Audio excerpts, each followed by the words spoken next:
Hello guys, I am Ricky and you are most welcome to our YouTube channel Nirmala निर्वाण classes. हम लोग जो है केमिस्ट्री देख रहे थे और आज जो केमिस्ट्री में टॉपिक चलेगा वो है आपका समस्थानिक या आइसोटॉप्स। तो आज हम लोग जानेंगे आइसोटॉप्स क्या है या समस्थानिक क्या है या समस्थानिक किसे कहते हैं, इसको हम लोग बेहतरीन ढंग से समझेंगे। लास्ट तक बने रहिएगा। चलिए ये पॉइंट वाइज है। सबसे पहले समस्थानिक या आइसोटॉप्स क्या है या समस्थानिक किसे कहते हैं, इसका परिभाषा है एक ही तत्व के, है ना, एक ही एलिमेंट के परमाणु जिनकी परमाणु संख्याएं समान, परमाणु संख्या क्या हो, समान, किंतु द्रव्यमान संख्याएं भिन्न भिन्न हो। परमाणु संख्या समान हो लेकिन द्रव्यमान संख्याएं भिन्न भिन्न हो। परमाणु संख्या एक हो और एक ही हो और द्रव्यमान संख्या क्या हो, अलग अलग हो। मतलब कि एक ही तत्व के वे परमाणु जिनकी परमाणु संख्याएं समान किंतु द्रव्यमान संख्या भिन्न भिन्न होती है, क्या कहलाती है, समस्थानिक कहलाती है। एक ही तत्व के परमाणु जिनकी परमाणु संख्या समान किंतु द्रव्यमान संख्या भिन्न भिन्न होता है, ये क्या कहलाते हैं, आपके समस्थानिक कहलाते हैं। अभी हम लोग इसका एग्जांपल भी देखेंगे।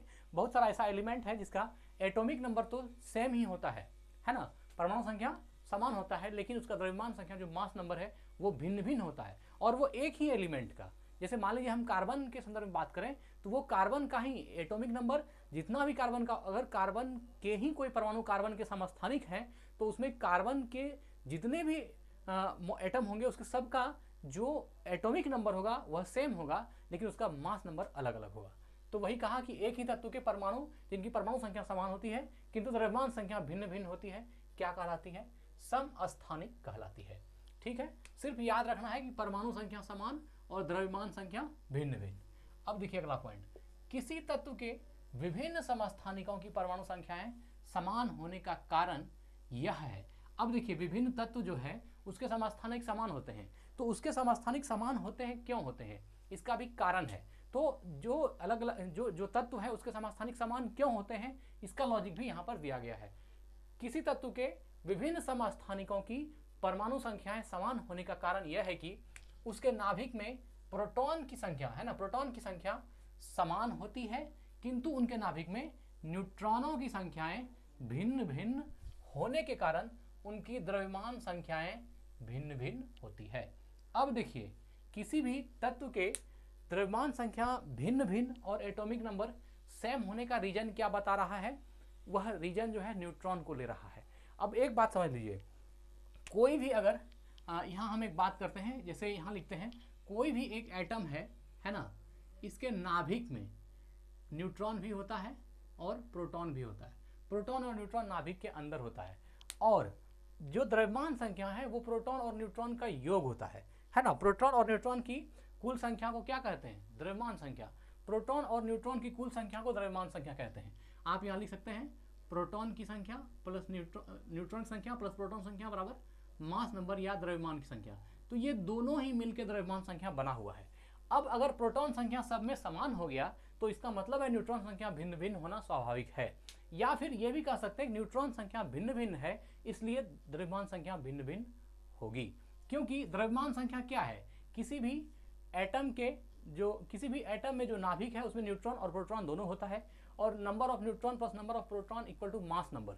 जब न्यूट्रॉन का नंबर और प्रोटॉन का नंबर जुड़ करके मास नंबर बनता है, तो अगर प्रोटॉन नंबर सब में सेम ही है, सभी एलिमेंट में प्रोटॉन नंबर सेम ही है, तो इसका मतलब कौन बदल रहा है, न्यूट्रॉन नंबर बदल रहा है। इसलिए समस्थानिक का यहाँ कारण जो दिया गया, किसी तत्व के विभिन्न समस्थानिकों की परमाणु संख्याएं समान होने का कारण यह है कि उनके नाभिक में प्रोटॉन की संख्या समान होती है, प्रोटॉन की संख्या समान होती है किंतु उनके नाभिक में न्यूट्रॉन की संख्या भिन्न भिन्न होती है ना, होने के कारण उनकी द्रव्यमान संख्या भिन्न भिन्न। अब न्यूट्रॉन भिन्न भिन्न होगा तो द्रव्यमान संख्या भिन्न भिन्न होगा, क्योंकि द्रव्यमान संख्या क्या है, न्यूट्रॉन संख्या और प्रोटॉन दोनों का योगफल है। अब अगर हम ये सेम रख दें इसको, ये डिफरेंट करेगा तो ये बार बार चेंज करेगा, क्योंकि दोनों का सम है। तो यही रीजन है कि न्यूट्रॉन की संख्या भिन्न भिन्न होने के कारण जो है उसकी द्रव्यमान संख्या भिन्न भिन्न होता है।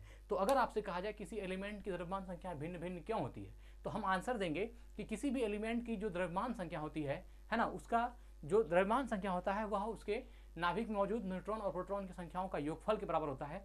और जब प्रोटॉन संख्या समान हो जाए तो हमेशा क्या होगा, न्यूट्रॉन संख्या बदलती रहेगी। न्यूट्रॉन संख्या बदलेगी तो क्या होगा, द्रव्यमान संख्या चेंज करेगा। तो इसीलिए यहाँ पर लिखा कि उनके नाभिक में प्रोटॉन की संख्या समान होती है, किंतु उनके नाभिक में न्यूट्रॉन की संख्या भिन्न भिन्न होने के कारण उनकी द्रव्यमान संख्याएं भिन्न भिन्न होती है। ठीक है, अब एग्जाम्पल देख लीजिए ऐसा कौन कौन है। हाइड्रोजन के 3 समस्थानिक होते हैं। कितने समस्थानिक होते हैं? 3। हाइड्रोजन के 3 समस्थानिक होते हैं जिनकी परमाणु संख्या 1, परमाणु संख्या कितनी होती है? 1, किंतु उनकी द्रव्यमान संख्याएं क्रमशः 1, 2 और 3 होती है। देखिए यहाँ पर बोला कि परमाणु संख्या जो एटॉमिक नंबर है वह 1 होता है, लेकिन उसका जो मास नंबर है, जो द्रव्यमान संख्या है, ये क्या है? भिन्न भिन्न है, क्रमशः 1, 2, 3 अलग अलग होता है। अब देखिए यहाँ पर एटॉमिक नंबर कितना है? 1 है, और मास नंबर भी 1 है। इसका नाम है प्रोटियम, हाइड्रोजन का ही है। यहाँ भी हाइड्रोजन का देखिए एक एग्जाम्पल में ड्यूट्रियम को, यहाँ भी हाइड्रोजन का परमाणु संख्या 1 है, लेकिन द्रव्यमान संख्या 2 है। अब यहाँ देखिए ट्राइट्रियम, ये तीनों ही हाइड्रोजन के समस्थानिक हैं। इसमें आप देखिए यहाँ परमाणु संख्या 1 है और द्रव्यमान संख्या क्या है? 3 है, तो ये ट्राइट्रियम।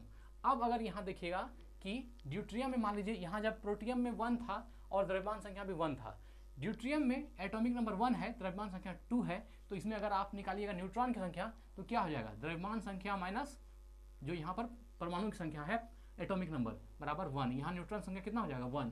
यहाँ पर न्यूट्रॉन संख्या निकालिएगा तो क्या होगा? द्रव्यमान संख्या माइनस जो एटॉमिक नंबर है 1 इक्वल टू 2, ये हो गया नंबर ऑफ न्यूट्रॉन। तो इस तरह से यह प्रोटियम, ड्यूट्रियम और ट्राइटियम, ये तीनों ही क्या हो गया? हाइड्रोजन के समस्थानिक हो गए, क्योंकि इन तीनों में ही क्या है?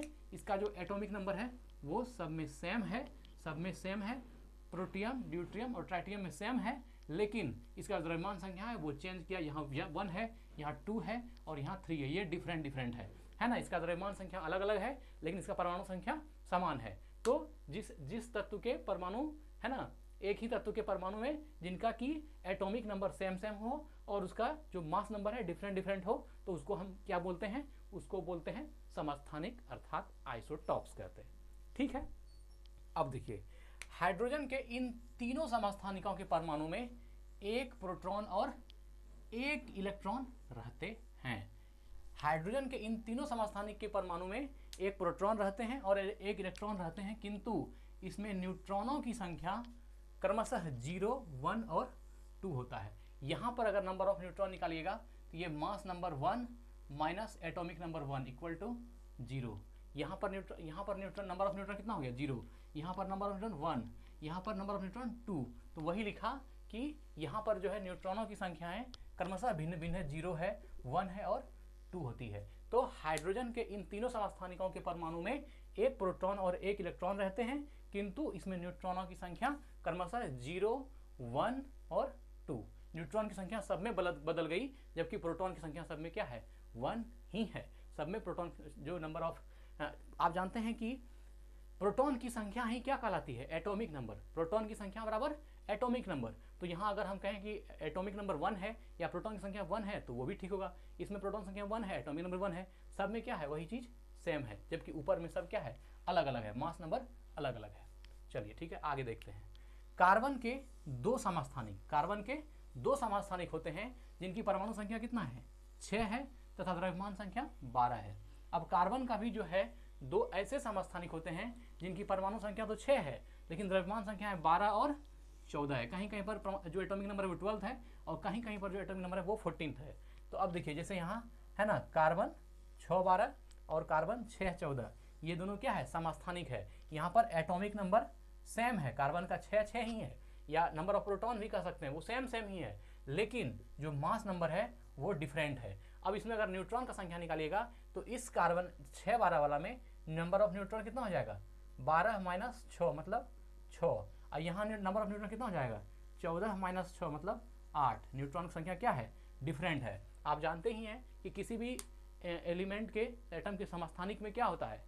जो ऊपर का द्रव्यमान होता है, जो मास नंबर होता है वह अलग अलग होता है और न्यूट्रॉन की संख्याएं भी भिन्न भिन्न होती है। तो बात वही है, द्रव्यमान संख्या का अलग होना या न्यूट्रॉन का अलग अलग होना, ये भी बात बराबर ही है। या तो कह लीजिए कि इसमें न्यूट्रॉन की संख्या अलग अलग होता है ना, एटॉमिक नंबर सेम होने के बावजूद भी न्यूट्रॉन की संख्या अलग अलग होता है, या फिर दूसरे शब्दों में कहिएगा कि एटॉमिक नंबर तो सेम होता है लेकिन द्रव्यमान संख्या अलग होता है, बात एक ही है।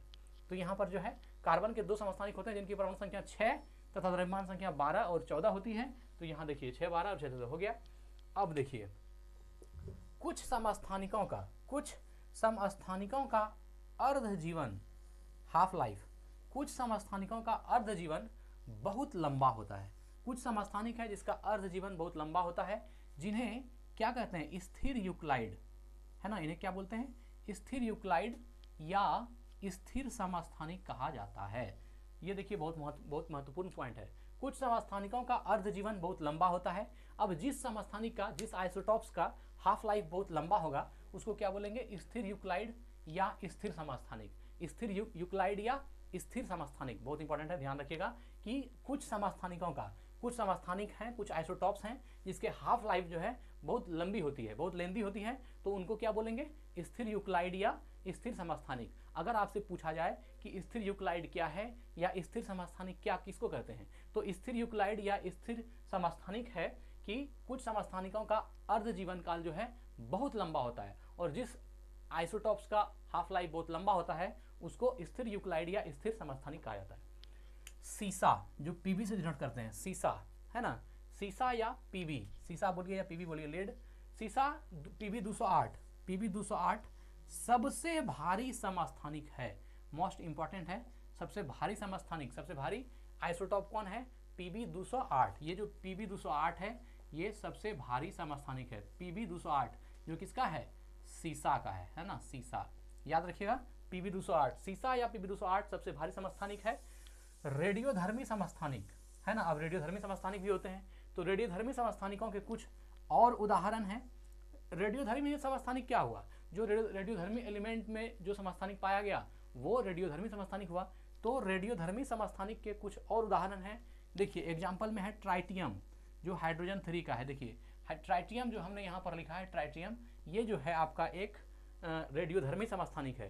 ट्राइटियम हाइड्रोजन 3 जो है ये वाला, ये ट्राइटियम क्या है, एक जो है रेडियोधर्मी समस्थानिक है। क्लोरीन 36, क्लोरीन 36 जो है यह भी आपका क्या है, एक रेडियोधर्मी समस्थानिक है। और यूरेनियम 235 और यूरेनियम 238 को तो आप भली प्रकार जानते हैं, यूरेनियम 235 और यूरेनियम 238 जो है यह भी आपका रेडियोधर्मी समस्थानिक है। क्या है, रेडियोधर्मी समस्थानिक है। कौन कौन, यूरेनियम 235 और यूरेनियम 238। जब आप इसको लिखते हैं तो ये कैसे लिखाएगा, जैसे मान लीजिए यूरेनियम 92 235 92 235, इसको लिखते हैं फिर यूरेनियम 92 238, है ना, यूरेनियम 92 235 और यूरेनियम 92 238, ये क्या है, समस्थानिक हैं। तो रेडियोधर्मी समस्थानिकों के कुछ और उदाहरण, ट्राइटियम हाइड्रोजन 3 और क्लोरीन 36 जो है ये समस्थानिक का उदाहरण है, और यूरेनियम 235 और यूरेनियम 238 जो है ये भी क्या है, आपके रेडियोधर्मी समस्थानिक हैं। तो मित्र आज हम लोग आइसोटॉप्स को पढ़ें, अगली वीडियो में हम लोग आइसोटॉप्स के प्रॉपर्टीज़ क्या क्या इसके गुण हैं उसको पढ़ेंगे। आज यही वीडियो को एंड करते हैं, धन्यवाद, स्वस्थ रहें, अपना ख्याल रखें, जय हिंद, जय भारत।